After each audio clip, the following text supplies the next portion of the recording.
Greetings and welcome to the Torrid Holdings, Inc. First Quarter Fiscal 2026 Earnings Conference Call.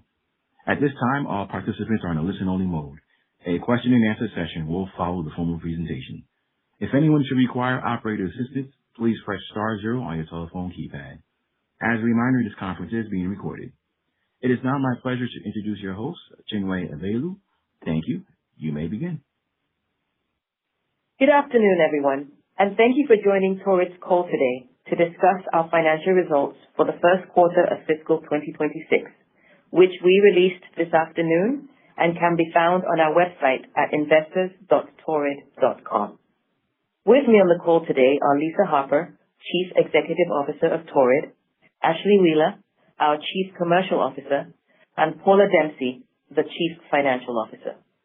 Before we get started, I would like to remind you of the company's safe harbor language, which I'm sure you're familiar with. Management may make forward-looking statements, including guidance and underlying assumptions. Forward-looking statements may include, but are not limited to, statements containing the word expect, believe, plan, anticipate, will, may, should, estimate, and other words and terms of similar meaning. All forward-looking statements are based on current expectations and assumptions as of today, June 4th, 2026. These statements are subject to risks and uncertainties that could cause actual results to differ materially. For further discussion of risks related to our business, see our filings with the SEC. With that, I'll turn it over to Lisa. Thank you, Chinwe. Good afternoon, everyone, and thank you for joining us today as we discuss Torrid's financial results for the first quarter of fiscal 2026. With me on today's call are Paula Dempsey, our Chief Financial Officer, and Ashley Wheeler, who was recently appointed Chief Commercial Officer. Prior to his appointment, Ashley served as our Chief Planning and Strategy Officer. She joined the company in 2011 and has spent the better part of 15 years building expertise across many dimensions of the business. In her expanded role, Ashley now unifies performance marketing, e-commerce, pricing and promotional strategies, and commercial analytics under a single leadership mandate, connecting the functions most critical to our growth agenda. She also continues to oversee merchandise planning and allocations. Congratulations, Ashley. On today's call, I will open with a review of our first quarter performance and speak to the continued progress we're making against the strategic transformation initiatives we outlined in 2025, channel optimization, and assortment and pricing architecture. With these platforms established, I'll turn to our primary focus for 2026, customer file growth through acquisition, reactivation, and retention. Ashley will then share a detailed update on our marketing initiatives, and Paula will close with the financials and our outlook for the remainder of the year. For the first quarter, we reported net sales of $245.8 million, slightly above our guidance, and adjusted EBITDA of $17.6 million, at the high end of our guidance range. These results reflect disciplined execution across our strategic initiatives and, importantly, signal progress in positioning us for comparable sales growth in the back half of the year and beyond. Total company comparable sales declined 1.7% in Q1. Excluding footwear, Q1 comparable sales would have been plus 1.2%. As we communicated on the Q4 call, our fundamentally restructured footwear sourcing strategy and assortment mix is creating the first half comp headwind that we expect to resolve and turn positive in the second half of the year. Early reads on the reintroduced footwear assortments are encouraging. From a category standpoint, knit tops, bottoms, and True, our activewear concept, were standouts in the first quarter. These categories delivered year-over-year volume growth despite operating fewer stores.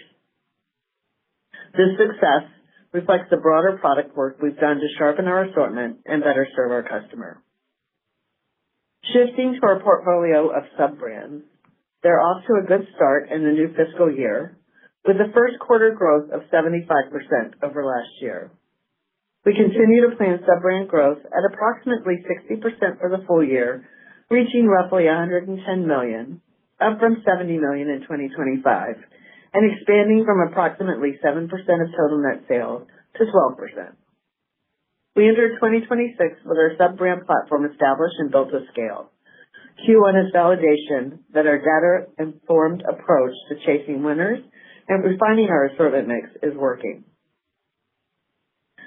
We are pleased with the performance of our opening price point strategy, which has proven to be both a conversion driver and a basket-building lever. Scaled in Q1, OPP delivers a clear, consistent, everyday value message across all channels, one that has resonated well with value-oriented customers. As a reminder, we are balancing our customer demand for accessible price points with two non-negotiables: margin discipline and product quality.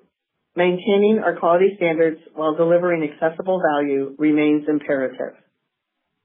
The program represented approximately 30% of apparel sales in the quarter at healthy product margins, supported by cost-engineered sourcing models. Opening price points are strategically present across all major apparel categories and contributed directly to the outsized performance in dresses, knit tops, and non-denim bottoms. Turning to our store optimization initiative, in Q1, we substantially completed our store optimization program with an additional 20 closures of structurally unproductive locations, bringing the total to 171 closures since we initiated the program. That work is now largely behind us. We have strategically right-sized our store fleet to one that is more productive, aligned, and better positioned to serve our customer where and how she prefers to shop with us. Customer retention through this transition has remained strong, with our marketing efforts successfully redirecting traffic both online and to nearby stores. Equally important, the cost savings generated by the closure program are being reinvested directly and strategically into the initiatives designed to reignite growth in our customer file. Every strategic decision we have made over the past 18 months has served a single objective: positioning Torrid to grow. In 2026, that objective has a specific and measurable form: strengthening our customer file through targeted retention, reactivation, and acquisition strategy. The foundation is set, the investments are aligned, and the work is underway. We've built a strong foundation for 2026, and our strategy is well aligned with today's consumer mindset. Our customer is shopping with intention, making deliberate choices about where she invests her dollars. The good news is she continues to choose Torrid with engagement and loyalty from our core customers remaining strong. We've designed our business model specifically for this environment. Our opening price point strategy delivers the accessible value she's looking for. Our assortment architecture gives her choices at every price level, and our targeted marketing reaches her with the right message at the right time. In short, we're positioned where we expected to be. Now let me pass it to Ashley for an update on the comprehensive work she is leading. Thank you, Lisa. I am thrilled to step into this role at such a pivotal moment. As Lisa mentioned, the work of optimizing our channels, product assortments, and pricing architecture is set, and that foundation is solid. What you'll hear from me today is about what comes next: a deliberate, full funnel shift into growth. Our mandate is clear: acquire new customers, reactivate those who have stepped away, and deepen the loyalty and purchase frequency of existing customers. Here's what that looks like in practice. This is not about spending more, but being more efficient with our marketing dollars and building on the community we have built. We've reinvigorated our CRM strategy with a sharper emphasis on segmentation and personalization. In paid media, we have a renewed focus on ROAS efficiency, scaling the highest performing channels while maintaining disciplined spend across all paid channels. We relaunched direct mail in February as a reactivation engine. We've reoriented organic social to be a genuine community platform focused on engagement, not just impressions. And we've engaged a PR partner to amplify our earned media presence, positioning Torrid at the center of cultural conversation in women's plus-size fashion. We grew paid media revenue on less spend in Q1, driving significant ROAS, a proof point that efficiency and growth are complementary, not competing. We're managing our agency partnerships with greater rigor and building internal data science capabilities that will give us a stronger foundation for media mix investment decisions going forward. In our CRM channels, we've implemented AI capabilities to power smarter segmentation, personalization, and optimization across email and SMS. This work is moving quickly, and I'm encouraged by early results.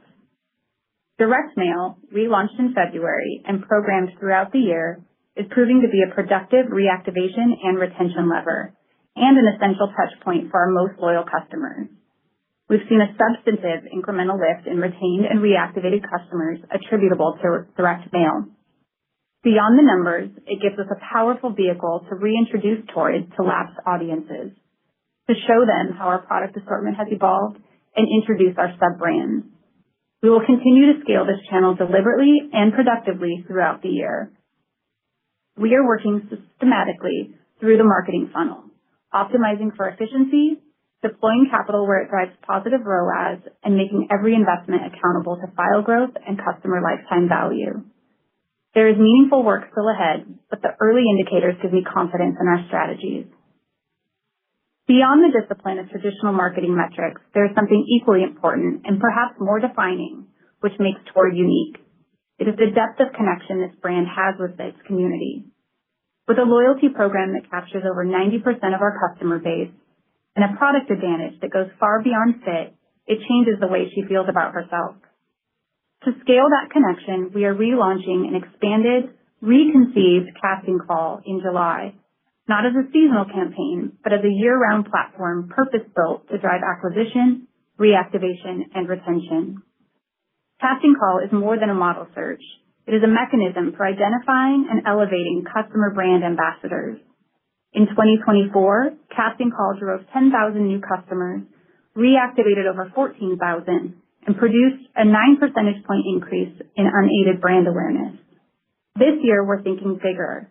A Times Square activation is planned for August, followed by 4 mall-based casting events and more than 30 in-store casting parties throughout Q3, culminating in the announcement of our 2026 winners in November. This is a 5-month engagement arc by design. Mall events and in-store casting parties are, by every measure, our highest converting new customer acquisition moments. They are fitting room experiences at scale, the place where a woman who has never worn Torrid discovers that it was made for her. For a lapsed customer, an invitation to a casting call event is a fundamentally different reactivation signal than a promotional offer. And for the women who are deeply loyal already, amplifying their voices only deepens that loyalty, driving increased lifetime value. Casting call is one of the most powerful content engines we have. It inverts the traditional influencer model entirely by investing in the women who have already chosen this brand at the highest level and let their stories do the work. Real customers, real sizes, real fit moments, and testimonials. That content flows into our marketing channels year-round with an authenticity that paid media cannot replicate. This is community ambassadorship at scale, and it is one of Torrid's most durable competitive advantages. To summarize, we entered this year with a clear view of the work required, and we are executing against it with focus and conviction. The marketing foundation has been reset. Channel efficiency is improving. Owned channels are smarter and more personalized. Direct mail is reactivating customers, and casting call is being reimagined as a platform. We are executing against a fully integrated marketing strategy. Every channel, every investment, every activation is pointed at the same outcome: growing the file, deepening loyalty, and making Torrid more commercially powerful than it has ever been. With that, I'll turn the call over to Paula. Thank you, Ashley. Good afternoon, everyone, and thank you for joining us today. I'll begin with a review of our first quarter financial performance, then provide an update on our outlook for fiscal 2026. We're pleased with our performance this quarter as our sales exceeded our expectations and adjusted EBITDA came in at the high end of our guidance range. Net sales for the quarter were $245.8 million compared to $266 million in the prior year. Comparable sales declined 1.7%. As Lisa highlighted earlier, excluding footwear, first quarter comparable sales were positive 1.2%, reflecting continued strength across the core business. Gross profit was $86.8 million versus $101.4 million last year, and gross margin was 35.3% compared to 38.1% in the prior year, reflecting a combination of tariffs and planned targeted promotions. SG&A expenses declined by $6.3 million to $63.7 million compared to $70 million a year ago, as we continue to see tangible benefits from our store optimization program. As a percentage of net sales, SG&A leveraged 40 basis points to 25.9%. Marketing investment decreased by $0.8 million to $14.5 million, driven by more effective channel allocation and data-driven targeting, allowing the company to achieve its marketing objectives with lower spend. Net income for the quarter was $414,000 or 0 cents per share compared to a net income of $5.9 million or 6 cents per share last year. Adjusted EBITDA was $17.6 million, a 7.2% margin versus $27.1 million and 10.2% a year ago. We ended the quarter with $22.8 million in cash and cash equivalents and $32.8 million drawn on our revolving credit facility. Total liquidity at the end of the quarter, including available borrowing capacity under our revolving credit agreement, was $100 million. Inventory totaled $142.6 million, down 4.6% from the first quarter of last year, reflecting both tighter receipt management and the intentional reduction of our store base. During the first quarter, we closed 20 stores as part of our store optimization program. We expect to close an additional 7 to 8 stores in the second quarter, at which point the program will be substantially complete. We remain pleased with the customer retention rates, which are in line with the historical levels. Turning to our outlook, we remain on track to deliver approximately $40 million of expense savings in fiscal 2026 through our store optimization initiative. During the first quarter, we realized approximately $11 million of these savings, reinforcing our confidence in achieving the full-year target. For the full year, we continue to expect net sales of $940 million to $960 million and adjusted EBITDA of $65 million to $75 million, representing margin expansion up to 140 basis points compared to fiscal 2025. We expect marketing expense to be approximately 5.5% of sales, reflecting continued focus on optimizing marketing effectiveness and maximizing return on investment across our customer acquisition and retention initiatives. Capital expenditures are expected to range from $8 to $10 million, supported by our disciplined approach to capital allocation. Approximately half of our planned spend is dedicated to maintaining and modernizing the store fleet through selective refreshes, fixture replacements, and point-of-sale infrastructure upgrades. Importantly, a significant portion of these investments were completed during the first quarter, resulting in a more front-loaded capital profile and positioning us to realize the benefits of these investments throughout the remainder of the year.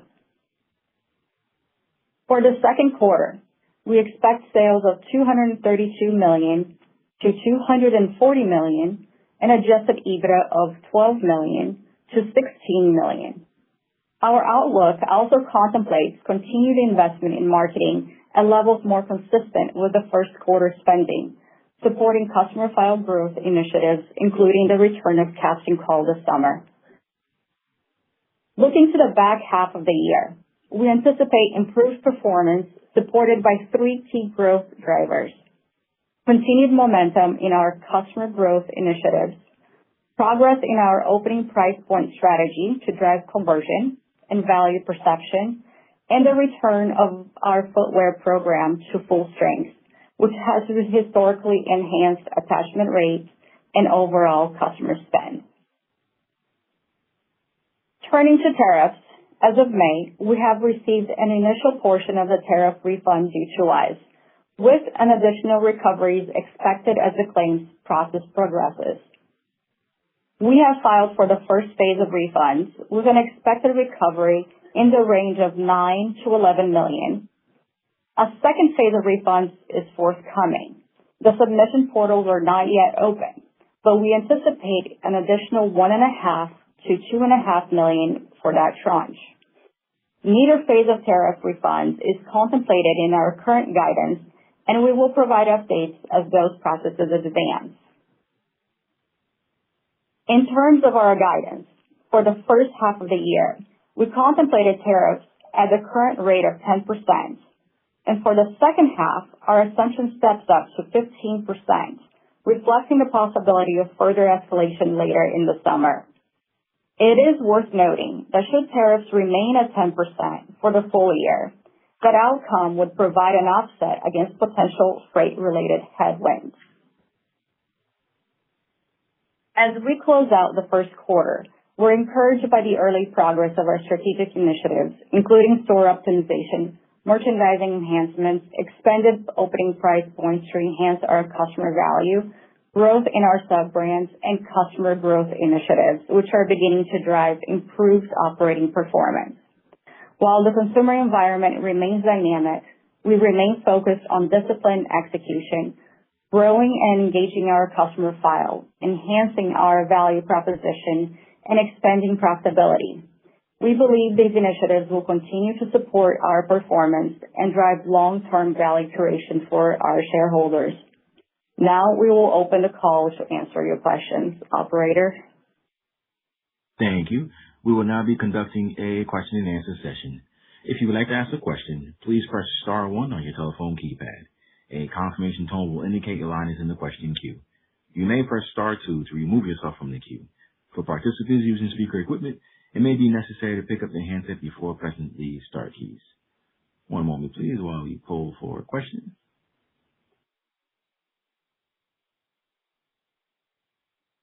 And our first question comes from the line of Janine Stichter with BTIG. Please proceed with your question. Hey, you've got Ethan on for Janine. Thanks for taking our questions. Just want to start, you mentioned promotions in the Q1 gross margin. Just how did promotions play out in the quarter compared to your prior expectations, and what are you expecting for the rest of the year? Hey, Ethan, this is Ashley. So promotional activity in the first quarter was planned and actualized according to plan. In terms of forward view, we expect very much the same. So a certain level of promotions embedded within our guidance and consistent with prior years. That said, opening price point has allowed us to be less dependent on promotion to drive behavior or acceleration in product. So in terms of elevated levels of promotion, not in excess of plan or what we've seen previously. Got it. That's very helpful. And then can you just give some more color on overall Tops performance in Q1 and quarter to date so far? Thanks. Overall Tops, first of all, the knit top business, as we mentioned in our comments, positive revenue comp as well as margin expansion, driven by the OPP product. As well as the entire knits complex has done very, very well and had a dramatic turnaround and is continuing to perform and exceeding our expectations. Our graphics business specifically is back on track in terms of margin performance, so an outsized margin expansion there, a little bit less top line, but that was purposeful. Our sweater business has been good in the first quarter, and our woven tops business we think is a customer shift out of woven into knits, and so in general we're happy with the progress that we've seen in the tops complex, primarily driven by OPP and knits. Got it. That's very helpful. I'll pass it on.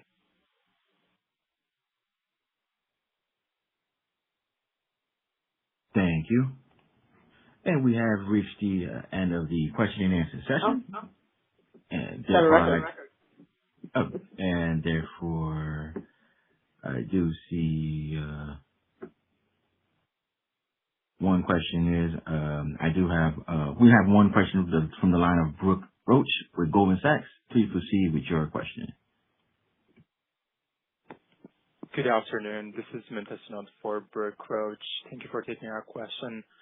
You guided to comparable sales growth in the back half of the year. Can you speak to the drivers of your confidence in the stronger comp delivery in the second half? And as a follow-up, how is the current macro environment affecting your customer spending behavior? Are you seeing any trade down within your assortment? Thank you. We are guiding to a positive comp in the back half of the year. If you recall, the footwear business, which has historically been upwards of a $50 million business annually with a pretty strong attachment rate, we paused that in order to resource and restructure it in an elevated tariff environment. That business remains a headwind for us throughout the first half of this year, which we've shared previously. In the back half of the year, it becomes a tailwind for us, and it provides sizable comp benefit to the back half of the year. In addition to that, the casting call expansion that I spoke about, we do expect to start seeing growth in the customer file attributable to the reignited marketing focus as well as the casting call effort. And then as far as trends in the business, we are on plan for the second quarter within our guidance as communicated. In terms of customer behavior, I can tell you that in the first quarter from a KPI standpoint, we're very pleased with the conversion metrics we're seeing. We saw double-digit growth in conversion as well as low single-digit growth in our units per transaction. So both of those KPIs, strong indicators of product acceptance and the customer's resilience. Perfect. Thank you. I'll pass it on. Thank you. And our next question comes from the line of Lorraine Hutchinson with Bank of America. Please proceed with your question. Hey, guys.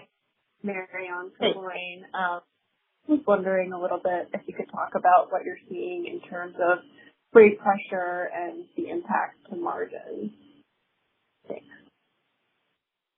Hi, Lorraine. This is Paula. So currently, we're able to mitigate any pressure that we're seeing right now, and our guidance does contemplate that impact. But I will tell you that at this point, it's nothing substantial to the business.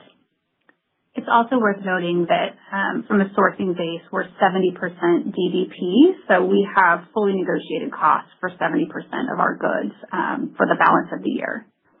So we are protected from any type of variability on the freight side for at least 70% of the goods on order. Thank you.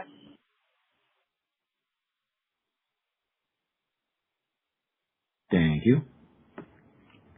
And it looks like we have now reached the end of the question and answer session. And therefore, I'd like to turn the floor back to CEO Lisa Harper for closing comments.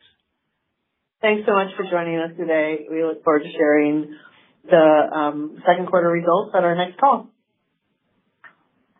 Thank you. And this concludes today's conference, and you may disconnect your lines at this time. We thank you for your participation.